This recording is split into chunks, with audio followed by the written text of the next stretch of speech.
Hey guys, thanks so much for watching Common Sense Cooking. I'm James. Hope you had a great day. This is the third food for thought video, and it's going to be a little bit more personal. I don't have much of a program or plan for this video, but as of the day that I'm filming, yesterday was my name day. That just means it was the feast day of St. James, the brother of our Lord, and that is who I'm named after in baptism. And so it's kind of like a spiritual birthday. I'm very thankful for my birthday, and I think it's a good time to reflect on thankfulness for the obvious gift of life, but to a great extent, my baptism is an even greater gift. If I am going to be alive, then I want to be baptized into the church, and I want to be part of the church. And so for me, it's much more significant, and even more of a celebration and even a time of thoughtfulness and thankfulness than my birthday is.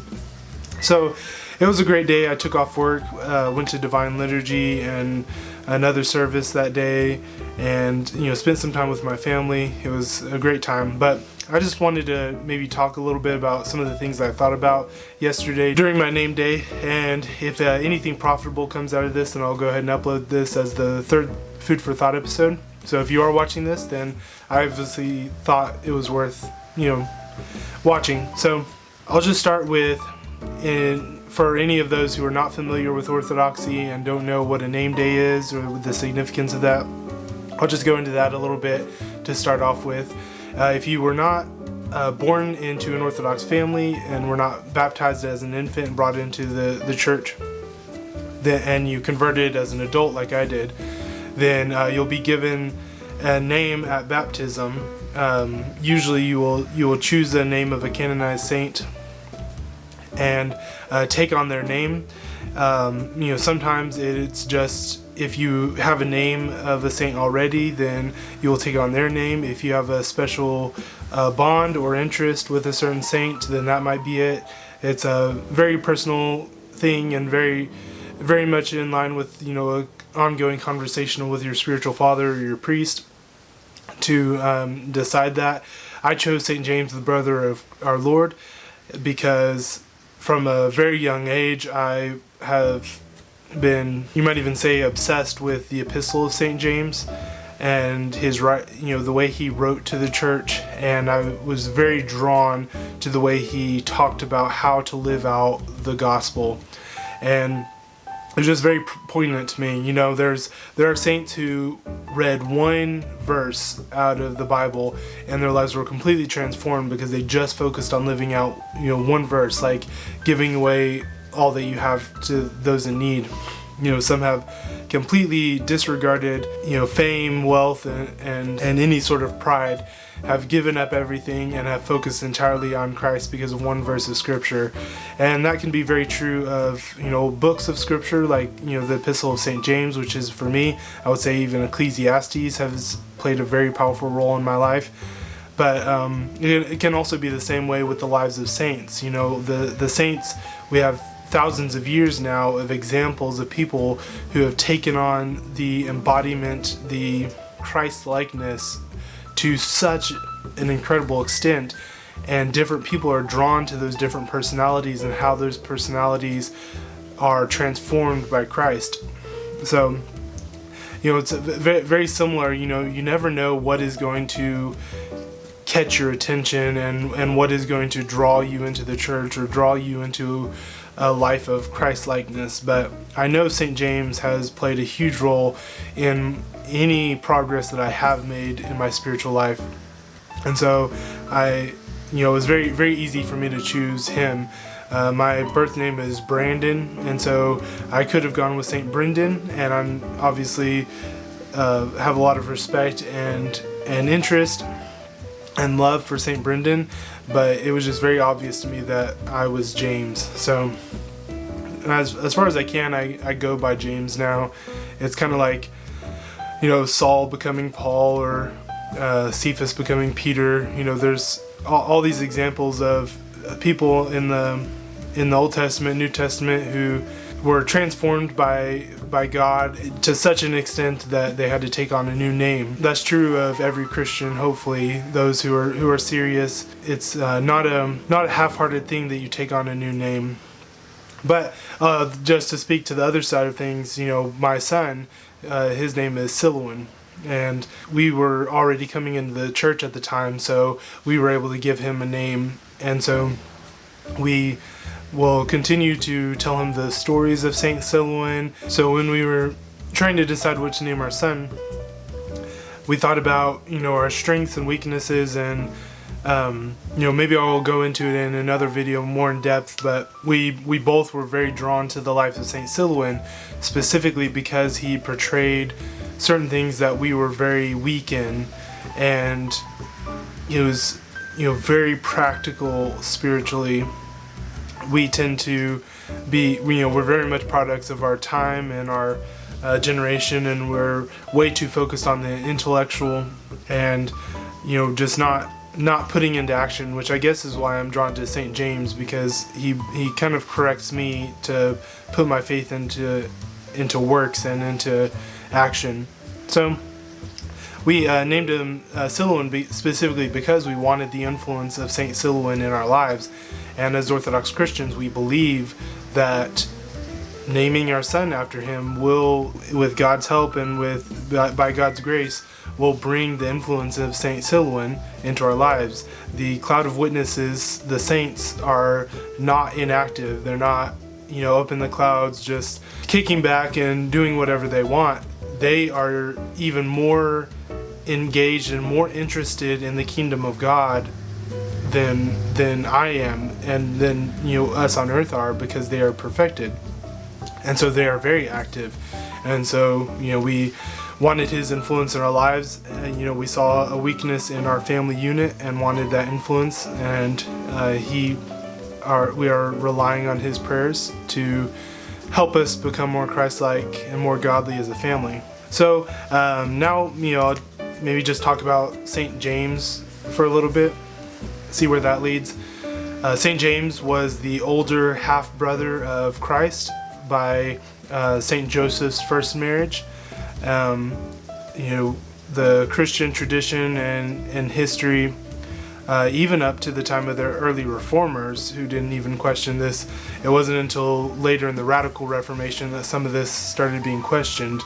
But it's very, very solidly understood that the Theotokos was ever virgin. She took a vow from a very young age of virginity, and spent her childhood in the temple and being raised up in the temple. And there are wonderful stories about her childhood and the way God was preparing her even from a very young age, and preparing her family, her parents. And Joseph, had already been married, already had children, was much older.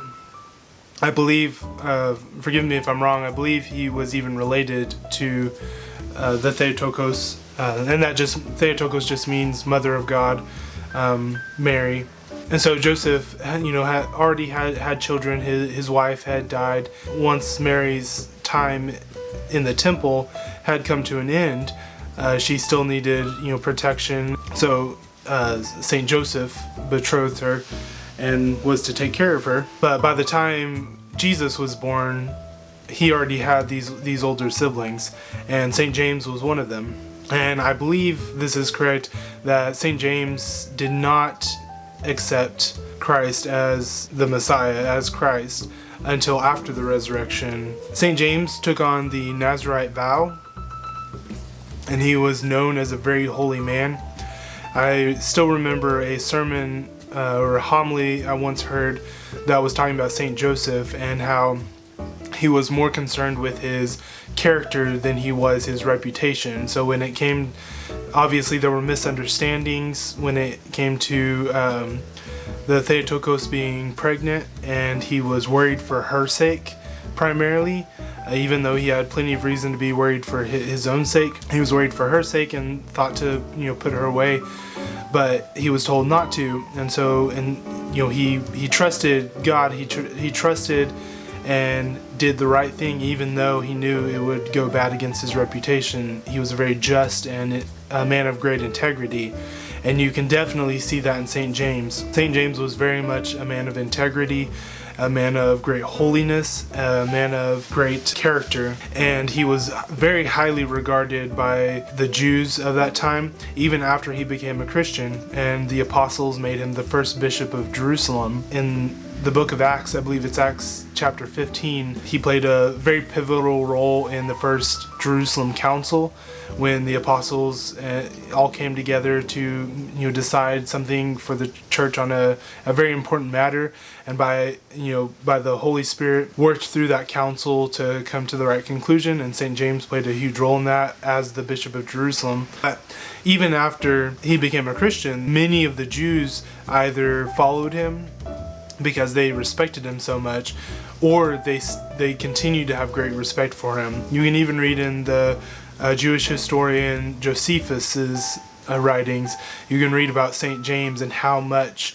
the Jewish community still greatly revered and honored him, even when they thought he was misguided on the subject of Christ.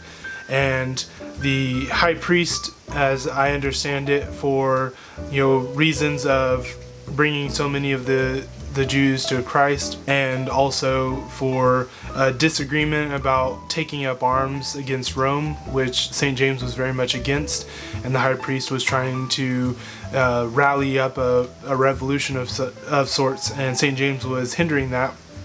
So the high priest had him thrown off a high building. He survived, and then he was beaten to death, and took the example of our Lord and the first martyrs, Saint Stephen, in praying for the salvation and mercy on those who were killing him. So he's a very, very honorable man, lived out a very honorable and revered life. Obviously, he played a part in the first council of the church. He wrote the wonderful book of James in the New Testament, and played a very powerful role in my life. Yesterday, when I was in the services and trying to focus on prayer and worship, I just kept looking at the icon of St. James and feeling very humbled in remembering his example and remembering his life, and how in his representing Christ, I'm trying to follow Christ, and then I'm also following James's example of a Christly life, and falling so short from both of them. And it's very humbling and also joyful time when your name day comes around. I would recommend, in his memory and in his honor, I guess is more appropriate since he's more alive than we are, go read the book of James. There's a great commentary that I really enjoy by Father Josiah Trinum that you can look up. He has a great audio lecture series on the book of James that I think everyone should listen to. It's wonderful. But read the book of James. Maybe read the account in Acts 15 of the example that he set. If you're Orthodox, maybe take this opportunity to think about your own namesake. The saint that you took on their name, and read something from their life or that they wrote. If you're not Orthodox, maybe think about, if you were to, take on the name of a saint. Obviously, if you're Protestant, then you probably don't have canonization of saints. I actually always thought it was ironic that when I was an Anglican or Episcopalian, we were allowed to venerate and honor and accept the canonization of the Catholic and Orthodox saints. So we accepted the fact that somebody had the authority to canonize saints, but we had no authority within the Anglican Church to canonize saints. So it was kind of a self-admission of there being a fuller faith, a fuller version of the church in which there was authority that we didn't have, even though we accepted it. It was very strange. It's one of the things that made me unable to stay within Protestantism. But regardless, if you're Protestant, obviously you also have great respect and honor for at least those who are in Scripture in the Old Testament and the New Testament. Think about who's someone that you greatly admire, greatly revere, And you know, who do you think that you would take on if you were Orthodox? You know, whose name would you take on, and who would you look to for the inspiration and that Christ-like example? And you know, maybe go read some of what they have to say, read about their life, be inspired. The spiritual journey can be very varied and personal. And sometimes you never know what is going to be the next step of inspiration, and you know what's going to refocus you. And you know, whatever can refocus you on Christ is probably good. Obviously, if you're Orthodox, you need to be having that ongoing conversation with your priest, with your spiritual father, both in confession and in you know, regular conversation. Listen to what holy men have to say, and follow their example. Don't let your pride get in the way, and don't let your estimation of your own understanding get in the way of your spiritual progress. I always think that we can find great benefit from the example of the saints. Once again, if I said anything that sounds contrary to what your priest has said, you know, maybe I'm misunderstanding something, maybe you're misunderstanding something that I'm saying. Either way, it's my fault, and you know, forgive me. But definitely, you know, if you have any questions, if you think I've said something that was wrong, ask your priest, talk to your spiritual father. I'm sure we could all do with talking to them more. And if I can, you know, say one wrong thing to encourage you to talk to your priest or spiritual father more, then, you know, may God bless that. But Spraznicum, joyous feast of St. James. Thank you so much for watching. Hope you have a wonderful day. I'd love to hear your comments, you know, obviously in the comments section. And, you know, it really helps me out. If you like this video, click like, click subscribe if you're not already subscribed and you're interested in what, you know, I'm doing here. Check out my other videos. Obviously, every view helps me, every like, every comment helps me out. And if you think that what I'm doing is worthwhile, then, you know, that's how you can support it as of now. You know, thank you so much. Hope you have a great day. Bye.